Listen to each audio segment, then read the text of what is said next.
Bonjour Bruno Retailleau. Bonjour Sonia Mabrouk. Et bienvenue à la grande interview sur CNews Europe 1. Vous êtes le ministre de l'Intérieur, un ministre à Beauvau qui fait face à son premier mouvement depuis votre prise de fonction avec une colère agricole, monsieur le ministre, qui s'intensifie et se durcit. Des centrales d'achat de la grande distribution occupées, les entrées du port commercial de Bordeaux en ce moment entravées, une promesse de paralysie et même de chaos de la part de certains à la coordination rurale. Vous aviez prévenu, Bruno Retailleau, qu'il y aurait une tolérance zéro en cas de blocage durable. Le blocage s'installe. Est-ce que vous maintenez ce matin votre position ? Bien sûr que je la maintiens. Je veux dire qu'aux agriculteurs, que je connais bien, je suis un enfant de la ruralité, je vis dans la ferme que mon grand-père avait achetée avant la guerre et mes amis sont beaucoup d'agriculteurs. Je connais leurs problèmes et je veux leur dire que leur cause, la cause de la colère, elle est parfaitement justifiée. On les a enfermés dans une incompatibilité terrible. On a laissé entrer sur le territoire des produits qu'on interdit de cultiver en France avec des molécules interdites. C'est-à-dire qu'on on suradministre, on bureaucratise, on leur met de plus de contraintes en France et en même temps, on laisse passer des produits du monde entier. Et ça, c'est pas supportable. Donc, colère légitime. Bien sûr. Par contre, je suis ministre de l'Intérieur. Et donc ? Ma ligne, c'est l'ordre républicain. Je peux pas faire deux poids, deux mesures. Parce que si j'autorisais une profession à casser, à bloquer, à faire des atteintes aux personnes, alors ça ne tiendrait plus. Et je l'ai dit, d'ailleurs, vous avez pu observer qu'ils l'ont fait volontairement au boulot. La porte d'entrée, si j'ose dire, de sortie Espagne et France a été libérée. Il n'y a pas eu de blocage, il n'y a pas d'enquistement au moment où je vous parle. Et à chaque fois qu'il y aura un blocage qui sera durable, on sera amené à débloquer pour les Français. C'est-à-dire, comment débloquer très concrètement tolérance zéro, Bruno Retailleau ? Est-ce que ça veut dire que vous pourriez être amené à mobiliser des forces de l'ordre face à un mouvement, mais vous l'avez dit vous-même, populaire dans l'opinion, face à des paysans qui veulent vivre dignement de leur travail et face à la France qui se lève tôt ? Écoutez, les instructions que j'ai données encore au préfet de zone que j'ai réuni hier après-midi, elles ont été claires. J'aurais dit qu'ils avaient parfaitement le droit de manifester. Bien. En revanche, qu'il y avait des lignes rouges, pas d'atteinte aux biens ou personnes, pas d'enquistement. Quand je vois que sans doute un membre de la coordination rurale a brûlé, a enflammé dans une direction du territoire, la DTTM à Mont-de-Marsan, alors qu'il y avait du personnel à l'intérieur, ça n'est pas acceptable. J'ai demandé au préfet, la préfète l'a fait, que systématiquement, quand il y a ce genre d'action, eh bien, il y ait un signalement à la justice pour que les fautifs soient poursuivis. Donc, encore une fois, la cause est juste. La manifestation, le droit de manifester est constitutionnel, mais il y a des limites. Et les limites pour les agriculteurs sont les mêmes limites que pour l'ensemble de nos concitoyens. Je vous pose la question, ce n'avait pas été le cas par rapport à l'ancien ministre de l'Intérieur il y avait une forme de géométrie variable, une compréhension différente par rapport aux agriculteurs et d'autres mouvements. Mais je ne suis pas ministre de l'Intérieur à mi-temps. Je veux dire que quand on veut rétablir l'ordre républicain, on doit l'imposer avec des règles qui sont justes, une juste fermeté, voilà, c'est tout. Et j'observe d'ailleurs qu'un grand syndicat agricole, je le vois bien, est responsable, mesure ses actions. Et de la FNSEA. Et j'avais rencontré d'ailleurs la semaine dernière son président Arnaud Rousseau pour donner les limites, évidemment. Au sujet de l'immigration à présent, Bruno Retailleau, les derniers chiffres révélés par le JD News montrent une fermeté qui porte déjà ses fruits. Augmentation des expulsions de 586%, les éloignements augmentent aussi de près de 44%, les refus de délivrance de titres pour motif de trouble à l'ordre public augmentent de 14%. Ce sont des chiffres de comparaison, je le précise, entre fin septembre 2023 et fin septembre 2024, lors de votre arrivée à Beauvau. Alors, ça va dans le sens de la fermeté, il peut y avoir aussi l'héritage de l'ancien ministre. Malgré tout, est-ce que c'est le signe qu'il y a une clarté dans les directives données au préfet ? La clarté, je pense que c'est le début de l'action politique. Il y a eu le texte sur l'immigration qui a été très contesté, vous vous souvenez, et je pense que ce texte nous a donné beaucoup d'outils. Il faut aller plus loin. Moi, j'ai donné des consignes très précises au préfet. J'ai déjà fait une circulaire de pilotage. Je leur ai dit que mon objectif était de faire reculer, bien entendu, l'immigration. On lutte contre l'immigration irrégulière et il faut donner des titres de séjour au compte-gouttes. Voilà, je pense que c'est une demande des Français. L'an dernier, vous vous rendez compte, on a accueilli, tout compris, immigration régulière et irrégulière, à peu près la population de la ville de Lyon. Plus d'1 demi-million d'étrangers sur le sol français. Vous savez, aujourd'hui, nos compatriotes, qu'ils soient de droite ou de gauche, ils ont la même demande. La demande, c'est d'être ferme, de reprendre le contrôle d'un mouvement migratoire qui nous a largement échappé et qui crée du désordre en France. Alors ces bons chiffres, en tout cas ces premiers chiffres dans le vert, ne doivent pas masquer aussi ce qui manque, ce qui pêche, ce sont les OQTF. Est-ce que vous pouvez nous affirmer ce matin, Monsieur le Ministre, que vous arriverez à obtenir la révision de la fameuse directive de retour européenne, justement ? C'était ma priorité. J'ai un plan pour l'immigration qui est un plan qui est très articulé, une défense de l'avant à l'international pour empêcher des flux de venir. C'est pour ça que nous multiplions des accords bilatéraux. Par exemple, il y a quelques jours avec le Kazakhstan pour éloigner évidemment des Afghans, par exemple. Ensuite, l'Europe. On a une directive retour, vous l'avez souligné. Elle est mal nommée. C'est une directive anti-retour. Elle nous empêche les éloignements des étrangers. J'en ai fait ma priorité. Je peux vous l'annoncer aujourd'hui au dernier Conseil des ministres de l'Intérieur, les 27 ministres de l'Intérieur européens. J'ai mis le dossier sur la table et à la quasi-unanimité, nous l'avons décidé. Et donc ce sera sous la présidence polonaise. La Pologne prend la présidence de l'Union à partir du mois de janvier prochain. Ce sera vraiment la priorité des priorités et nous obtiendrons la modification de cette directive retour pour rendre beaucoup plus facile les éloignements. Ce sera une grande victoire qui va nous permettre de reprendre cet outil juridique en main qui est essentiel pour les éloignements. Encore faut-il qu'il y ait les laissez-passer consulaires de l'autre côté. Oui, mais justement... C'est toujours le même sujet. Oui, mais avec les accords bilatéraux, par exemple, il suffira de montrer que quelqu'un a transité ou a séjourné dans un pays, même si ce n'est pas son pays d'origine, et nous pourrons le renvoyer. Je viens d'organiser dans les dernières semaines, d'ailleurs, 2 vols groupés qu'on appelait charter avant, Géorgie, et puis avec des Albanais. Et je pense que cette politique, je la poursuivrai. Sur la scène européenne et sur la scène nationale, bien sûr, il y a une perspective de nouvelle loi immigration. Mais d'abord, parlons, Bruno Retailleau, de la précédente.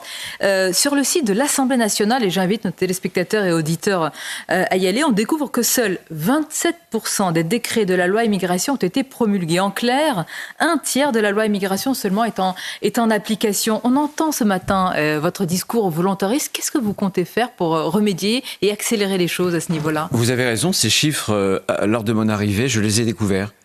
Et beaucoup de décrets n'ont pas été publiés pour des raisons qui tiennent au contexte politique, sans doute. Simplement, j'ai demandé à mon administration de ce que, pour les décrets qui concernent le ministère de l'Intérieur, tout soit réalisé, finalisé, publié avant la fin de cette année. Et ça le sera. Avant la fin de cette année. Avant la fin de cette année, les décrets qui dépendent de mon ministère. Il y en a qui dépendent, par exemple, du ministère du Travail, de la Santé. Et je veillerai aussi à ce que mes collègues puissent prendre en charge cette rapidité, cette réactivité, parce qu'on ne peut pas comprendre, lorsqu'il y a une loi qui s'applique, il faut que les décrets suivent. Sinon, quand on demande une autre loi. Évidemment. Dans la lutte contre la délinquance du quotidien, Bruno Retailleau, les chiffres ce matin de la grande enquête VRS, vécu et ressenti en matière de sécurité du ministère de l'Intérieur, parlent d'eux-mêmes. Le ressenti sur l'insécurité, je vais donner quelques chiffres rapidement, plus 14% dans son domicile, plus 10% dans les transports. Et puis ce chiffre, 10% des interviewés, c'est comme si c'était une grande enquête. 200 000 personnes interrogées renoncent à sortir de chez eux. C'est une forme de capitulation par rapport à une violence qui devient incontrôlable. C'est une violence qui s'épand sur tout le territoire, c'est une violence qui devient de plus en plus désinhibée et c'est une violence qui touche de plus en plus des jeunes. De plus en plus de jeunes sont des victimes et de plus en plus de jeunes sont des tueurs, sont des auteurs. C'est dramatique. Ça n'est pas seulement une question de sentiment, c'est une réalité. Toutes les 20 minutes, un refus d'obtempérer et tous les jours, au moins 1000 agressions. C'est la raison pour laquelle j'ai réuni les préfets, les policiers, les responsables des départements, les gendarmes à l'école de guerre, dans l'amphi Foch il y a quelques jours, pour leur donner des instructions qui sont claires. Je vais leur donner plus de liberté. Je vais leur dire, écoutez, les préfets de département, les directeurs de la police des départements, les colonels chargés des groupements de gendarmerie des départements, je vais vous donner cette liberté parce que ce qui se passe en Vendée n'est pas sans doute la même chose que s'y passe dans le Val-de-Marne ou ailleurs. Donc vous allez me faire des plans de rétablissement de cette autorité au quotidien. Je vous donne de la liberté, mais en contrepartie, c'est des résultats que j'attends. Et vous allez travailler dans ce plan de restauration de l'ordre public au niveau quotidien, les maires, les élus dans le coup, c'est fondamental. C'est important. D'ailleurs, vous serez au congrès des maires tout à l'heure. Les maires face à l'insécurité aussi. Bien sûr. Le plan, pardonnez-moi monsieur Retailleau, le plan d'action c'est pour le 15 janvier, vous leur donnez plus de liberté pour plus de résultats et vous voulez un diagnostic territoire par territoire, mais qu'est-ce que vous demandez précisément, mis à part des résultats? Qui ciblez-vous? Je cible d'abord ce qu'on appelle les délinquants d'habitude, ceux qui pourrissent la vie des Français. Pour être clair, on a une statistique qui est terrible. Entre 5 et 10% de ces délinquants d'habitude, ce qu'on appelle les multirécidivistes, les multiréitérants, entre 5 et 10% sont à l'origine, causent à peu près au moins 50% des actes de délinquance. Donc moi, ce que je veux, c'est que ces gens-là, on les appréhende, on les mette à l'ombre ensuite. Il faut que la justice fasse son travail. Parce qu'une fois qu'on a une baisse, vous voyez, de 50% des actes de délinquance, on respire un peu plus. Donc on va mieux cibler. Ça ne sert à rien de partir et de se disperser dans tous les sens. Je pense qu'il faut cibler, et c'est ce que je leur demande dans ce plan. Ils connaissent bien le terrain et ils auront des résultats. Et il faut que la justice fasse son travail. On aura noté votre phrase. Il ne sert à rien d'avoir un plan aussi ferme soit-il s'il n'y a pas la composante. Bien sûr. D'abord, on ne peut pas me demander d'avoir des résultats si l'ensemble du continuum, et le continuum de sécurité, c'est la police, c'est la gendarmerie, c'est le ministère de l'Intérieur. Ce sont les élus locaux avec les polices municipales. Je vais conclure ce matin une table ronde avec des maires, des élus, pour voir comment on peut aller plus loin, pour mieux équiper, pour donner plus de pouvoir aux policiers municipaux. Et puis, il y a la justice. J'étais à Meaux, dans la ville dont le maire est Jean-François Copé, il y a un travail remarquable. Et on voit bien que quand l'État, quand la justice, le procureur, le président du tribunal étaient là, fantastique. Vraiment, c'était remarquable. Et il y a des résultats. Vous parlez justement des polices municipales, ce Beauvau des polices municipales. Ce sondage, Bruno Retailleau, que je vous livre ce matin sur CNews et Europe 1, sondage CSA pour notre chaîne, le JDD Europe 1, 66% des Français estiment qu'il faut systématiser le port d'armes pour les policiers municipaux. À Poitiers, la maire écologiste fait de la résistance. Il y a un appel à la grève des policiers municipaux qui réclament le droit d'être armés après une énième fusillade. Quel sursaut? Que faut-il faire? Systématiser ce port d'armes? Moi, je suis attaché, puisque j'ai été élu local, à la liberté des élus locaux. Parce que la police municipale exprime le pouvoir de police du maire. Donc c'est au maire de voir et de décider. Mais ce que je dis au maire, et y compris à la maire de Poitiers, c'est qu'aujourd'hui, les policiers municipaux sont confrontés à cette ultra-violence. En les armant, on les protège. Mais en les armant, ça permet de protéger beaucoup mieux nos concitoyens. Encore une fois, j'ai cité l'exemple de Meaux. Je pourrais citer l'exemple de Metz. J'étais chez François Grosdidier, qui est maire de Metz, il y a quelques jours. À chaque fois, vous voyez, il y a des résultats. Donc, il n'y a pas de fatalité. Quand vous avez ce continuum, cette continuité, l'État, les maires, la justice, eh bien, ça fonctionne. Et on obtient des résultats. Alors, sur les peines, faut-il des peines de prison ferme, par exemple, monsieur Retailleau, pour ceux qui menacent de mort des enseignants, des chefs d'établissement? On vient de voir ce qui s'est passé avec la décision de justice autour de celui qui avait menacé le proviseur du lycée Maurice Ravel. 600 € d'amende et un séjour de citoyenneté. Le parquet, il est vrai, a fait appel. Mais est-ce que là, il faut automatiser le passage par la case prison, sachant que nous n'avons pas de peine plancher?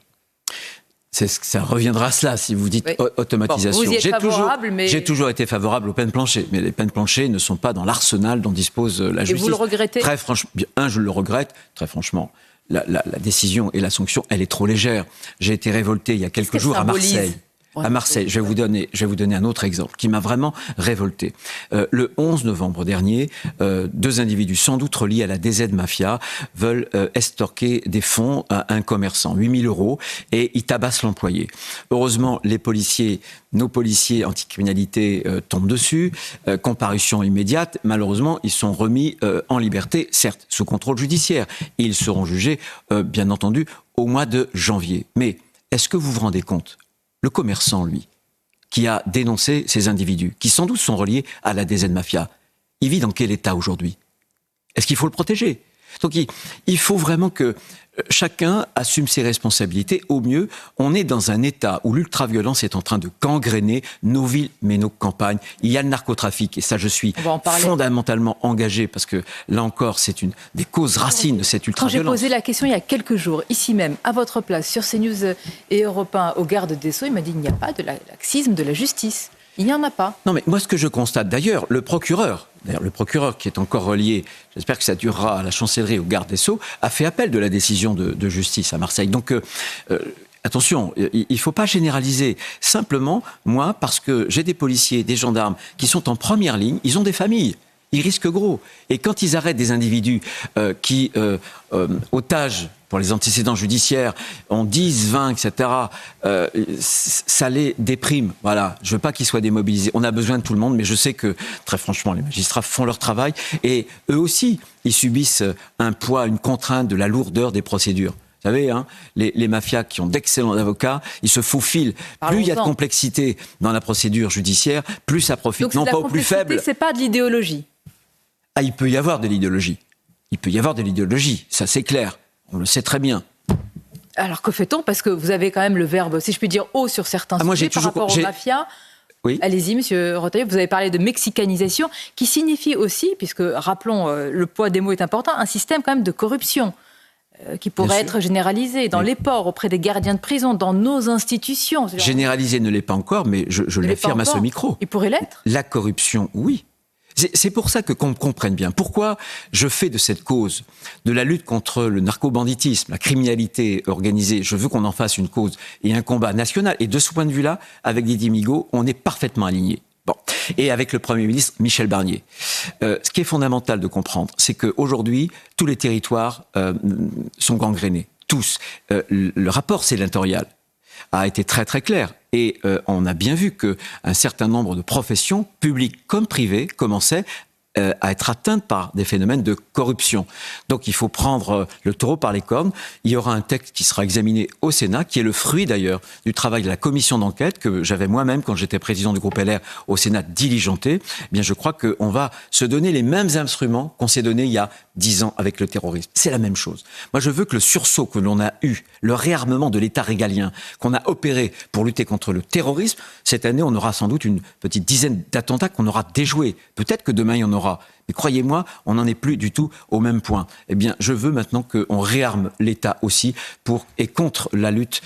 On peut noter d'ailleurs que dans cette lutte, vous avez à vos côtés peut-être des soutiens inattendus, comme des maires communistes. Je pense au maire communiste de Montreuil, qui a dit qu'il y avait certaines idées positives que vous portiez. Est-ce que vous pourriez aussi, Bruno Retailleau, vous inspirer de certains pays dans le monde? Alors évidemment, il y a un côté autoritaire qu'il faut mettre de côté, voire antidémocratique. Mais par exemple, pourquoi le Salvador a-t-il réussi justement à lutter et à mettre fin à certains trafics dans la ville? J'observe déjà, vous citez le maire de Montreuil, je suis persuadé que sur ce texte, sur cette lutte contre la criminalité organisée, on aura une forme d'unité nationale. Combat national, unité nationale. Je l'espère vraiment. Certains sont pour la légalisation du cannabis. Je sais, de mais la France, vous voyez, qu'un maire communiste et beaucoup d'autres. J'ai reçu des témoignages de soutien de maires de gauche, vous voyez, sur l'action que je mène, qui est une action de fermeté. Bien sûr, il y a l'exemple que vous citez, il y a aussi l'exemple italien.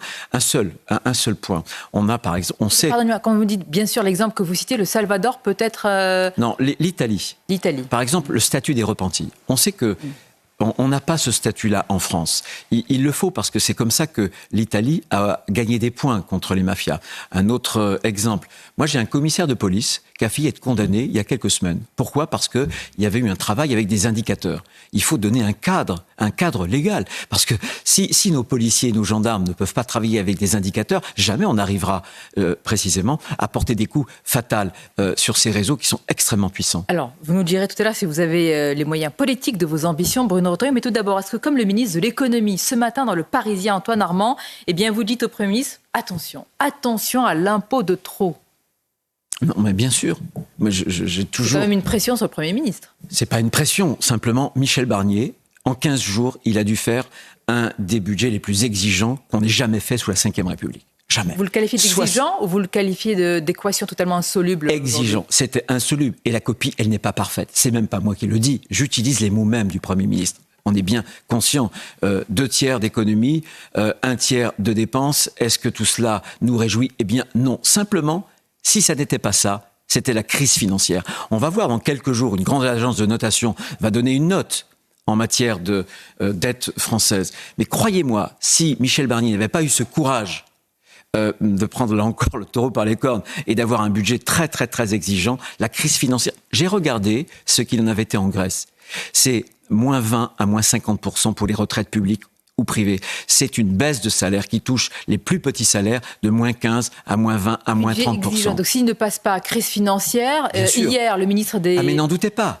Les Affaires étrangères a affirmé sur ce plateau que si Marine Le Pen votait la motion de censure, ce serait la chienlit. Est-ce que ce n'est pas déjà le cas quand on voit la crise politique, c'est la crise politique, mais c'est immédiatement la bascule dans une crise financière. Donc c'est vous le chaos, monsieur le ministre de l'Intérieur ? Ça n'est pas ça du tout. Mais ce que je peux dire, et je l'affirme à ce micro, c'est que demain, si le gouvernement tombait sur le budget, il y aurait immédiatement une crise financière. Et les mécanismes de crise financière, je les ai étudiés, on voit comment ça se passe. Ne croyez pas que la France soit exempte, justement, et puisse être à l'écart de tout cela. Crise financière et crise de régime ?